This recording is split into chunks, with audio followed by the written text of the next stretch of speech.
Definitely, definitely. Because one thing I kind of hear about doctors versus nurses is that whole bedside manner thing. You know what I mean? Yeah. And sometimes some doctors can be short with the Oh yeah. patient. So Oh yeah. y'all brilliant, but don't be a jerk, man. Not you ain't a jerk, but you know what I'm saying. Don't be a jerk, my G. Yeah. You know what it is? It's like a lot of people don't realize like there's so much going on in their heads at that time. And it's just like, it's still not an excuse, but it's just like when you're providing the care for 20 people at the same time and something could go wrong, it's like you're not really paying attention to the details that other people deem important. You know what I mean? But hopefully, I will change that, right? Especially amongst like my other peers and my colleagues. Definitely, definitely. I know you will. I know you will. Um, so if we rewind the track a little bit, can we Okay. talk about or explore how did you get to this point and like when did you decide on medicine? You know? Yeah, this is like a complicated answer, just because there's like many levels. So like my mom always tells me the story that I've always said that I wanted to be a doctor when I was a kid, which is crazy because like my mom would buy me Barbie dolls and like I would like give them the thorough makeover, like haircuts and like dye their hair. So my mom was always shocked, but I would always say, yeah, I'm trying to be a doctor. But it really wasn't until I was in undergrad and like essentially my grandmother had suffered from a stroke and I was like, I don't even know enough to like help my family. And it's like, yeah, you have your doctors, but it's like, I wanted to be like firsthand in that position to say, hey, this medication isn't good. Hey, this is what you need to do. So at that point, I was like, okay, you know what, medicine is really looking good. Even though I was already majoring in biology at Montclair, I just hadn't like explored for real, or found that connection within myself of what would lead me to a career in medicine.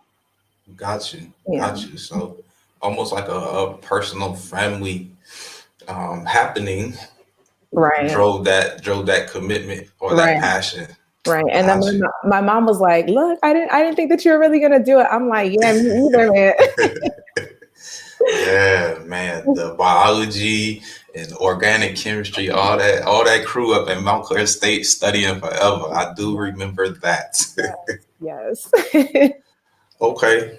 Um, so was there any other loves or passion that you considered pursuing alongside medicine?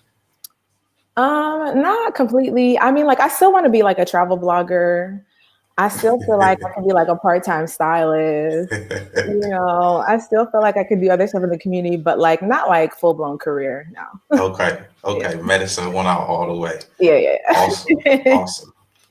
All right, so we still working up on the process here. Right. So you make up your mind, like, do you start picking out school first? Do you start studying for MCATs? Like, what's the process here? So starting to study for the MCAT for sure. My journey was very different than a lot of traditional students. And by traditional, I mean like students that go from undergrad directly to medical school. So like, yeah, the MCAT was like a whole hiccup, but it's all right. I made it.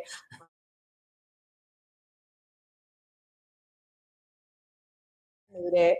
But essentially, once that's like out of the way, then you kind of just pretty much base it off of the location of where you want to be. Not medical schools are essentially all the same. Like not one is better than the other. You don't need to go to an Ivy League. You literally just need to make sure they have a lot of the foundational skills that you want to learn. And if they are doing stuff in the community and that's what you want and that's what you're passionate about, or if they're like interested in global health, like that's the type of school that you need to make sure that you attend. So for the listeners out there, don't put a lot of pressure on yourself off the name brand recognition there, right? Like Exactly. Exactly. find out if they can provide you what's in tune with your passion is what I'm hearing. Correct. And I heard community health. Oh man, what's can you expound on that a little bit? I mean, I'm at Rutgers currently, and Rutgers Yeah. in Newark, right in Newark, New Jersey, right, which is a underserved community, and I love Newark. I love being in Newark. I love the type of people that are in Newark. There's good and bad, but it's just like I feel like Newark is so diverse, but Newark still is like it's such a great place to call home.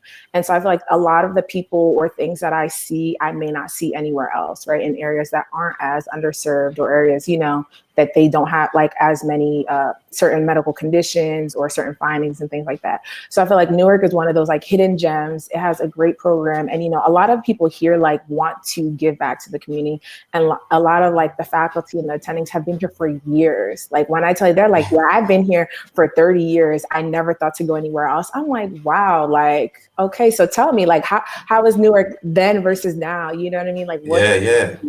And it's like, it's amazing how they have like great continuity with some of their patients, right? Patients that they've been seeing for years, or like they'll see the parents will have kids, and then they'll see the kids. And I'm like, wow, like that's the type of, you know what I mean? Like, Yeah. career that I want.